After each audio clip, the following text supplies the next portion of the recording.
Tonight's next crime story comes from Azle, Texas, where a Father's Day family dispute ended with a daughter dead and her father charged with murder.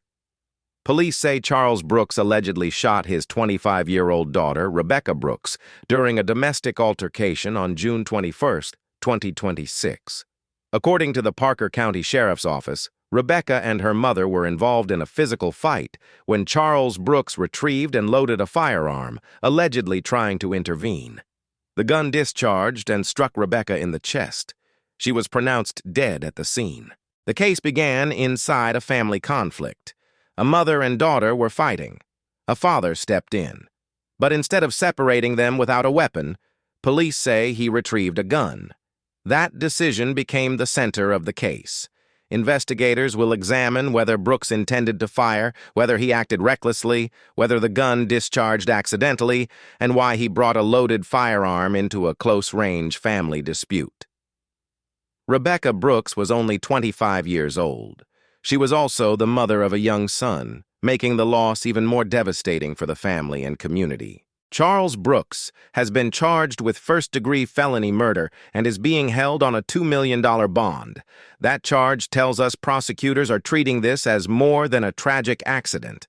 They will likely look at who started the fight, whether anyone was in immediate danger, why the gun was loaded, where Brooks was standing, how close he was to Rebekah, whether the gun was pointed at anyone, and what he said before and after the shot. Even when someone claims they did not mean to kill, prosecutors can argue reckless or intentional conduct depending on the facts. Why would prosecutors charge murder if the suspect says it was an accident? Because criminal liability can depend on the risk created. If someone brings a loaded gun into a physical fight, prosecutors may argue that the death was the foreseeable result of dangerous conduct.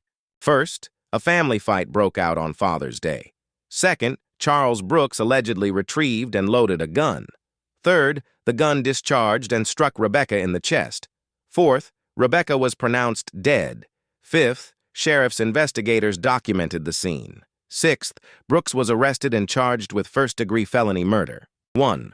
Whether Brooks claims accidental discharge. 2. Whether prosecutors allege intentional firing. 3. Whether 911 audio becomes public. 4. Whether firearm testing shows trigger pull and distance. 5. Whether family witnesses testify. A Father's Day family dispute in Texas ended with 25-year-old Rebekah Brooks dead and her father facing a murder charge. The central question now is whether the shooting was accidental, reckless, or intentional, and why a loaded gun entered a family fight in the first place.